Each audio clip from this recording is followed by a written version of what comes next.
Cuma yang kengki hana gede-gede tapu apa ayatnya. Tetapi maksudnya dia tu orang yang sanggup puasa sika wajib tapi jika boleh fidyah. Bermakna di masa awal Islam wajib puasa alat takhir. Wajib puasanya secara pilihan. Tak puasa ajut, hana ada puasa tak kentong peng tu. Gimana? Di masa awal Islam. Fanusikha dzalika, maka kemudian dimensiokan wajibu ala kulli yaumin mudun.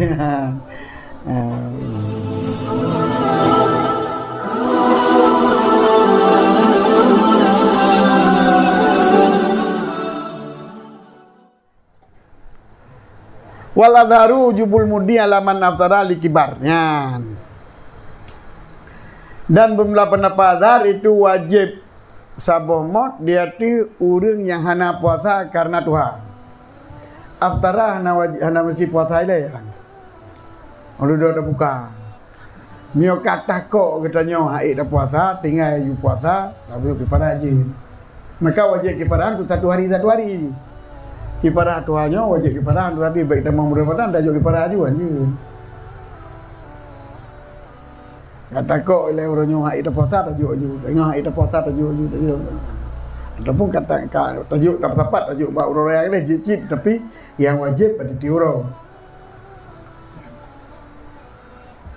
Wujubul mudi alaman aftara lil kibari.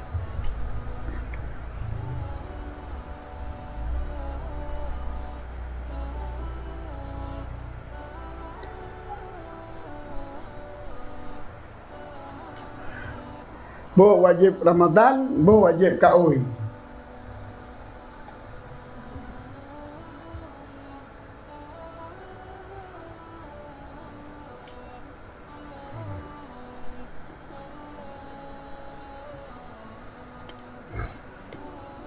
Untuk kafaratnya gabung aja tajuk buat panitia fitrah je berbagi gabung kenal. Munyo tajuk bab panitia fitrah gabung dengan masalah fitrah anjir sebab fitrah mustahil ji le. Hana sabo. Cuman tajuk bab tunggu imam tayurus bab tunggu imam majujir. Tapi nyo adalah sebagai wakilah katanya kan wakilah mustahil beda bab fitrah. Munyo fitrah bila tajuk bab tunggu imam sebagai tunggu imam yang kana berhak kelola. Berarti gaknya kaji sebagai imam lah surah, kaji sebagai pengelola pemerintah, nah hak kelola katanya. Maka munyo tajuk bab tunggu imam, siji tajuk ataupun tajuk bab orang yang ditugaskan oleh tunggu imam, orang yang ditugaskan oleh tunggu imam sebagai amil. Yang terlepas tangan kita punya fiqah, tapi punya kifarah han terlepas. Sebab bahkan sebab kifarah geyu bagi badraw tu. Jadi hana keputusan amil di pemerintah, amil terima kifarah begitu mutai. Dan kafarahnya pada tajuk kedua kita sedahkan mandugimu berarti wakil kita nya orang imam. Jadi waktu wakil kita nya dikerjakan dengan petunjuk kita nya. Nanti haji ke bagi tiga orang fitrah. Yang mereka nak bagi mandum, tadi bagi ladum anjit. Nyopak kifarah yang nak muda, ni puput, ni mentu tak ledon, ni kerja besar. Kifarah kamu dan besar tak barang orangnya orang. Yang menyo hanjit drawat, dan ibu kifarah hanjit drawat kan? Tajuk baru hanjit. Atau puasa kan puasa Ramadan, puasa yang dekat hari Ramadan Modal kau ikut tanya kau tinggal. Kata nak kata je no.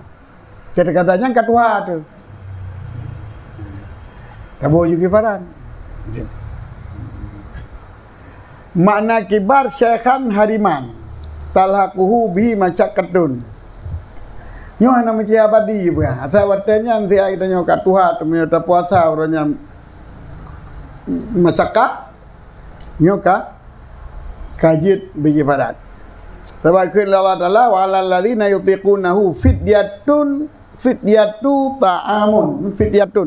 ta'amu miskin. Dan dia orang yang sanggup akan berpuasa itu fidyah. iaitu beri makanan miskin. Mana yutiqunahu, kebanyakan mufassir adalah gede-gedila, la yutiqunahu. Yang letak pentafsir gede-gedila arti orang yang hanya sanggup boleh berpuasa, ataupun yutiqunahu alal syabab sumaya juzu mendak apa.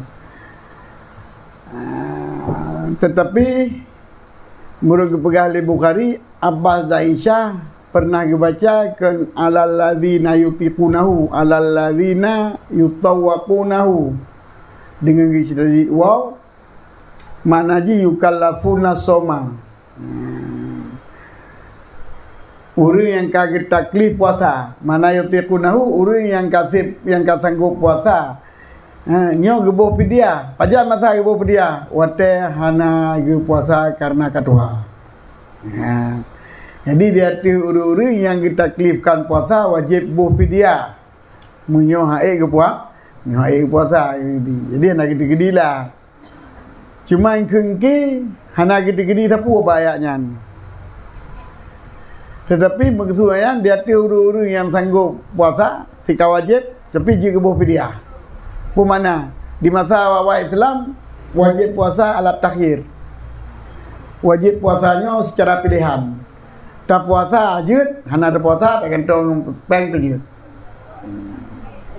Gimana? Di masa awal Islam. Fanusikha dalika. Maka kemudian dimensiokan fajibu ala kulli yaumin mudun.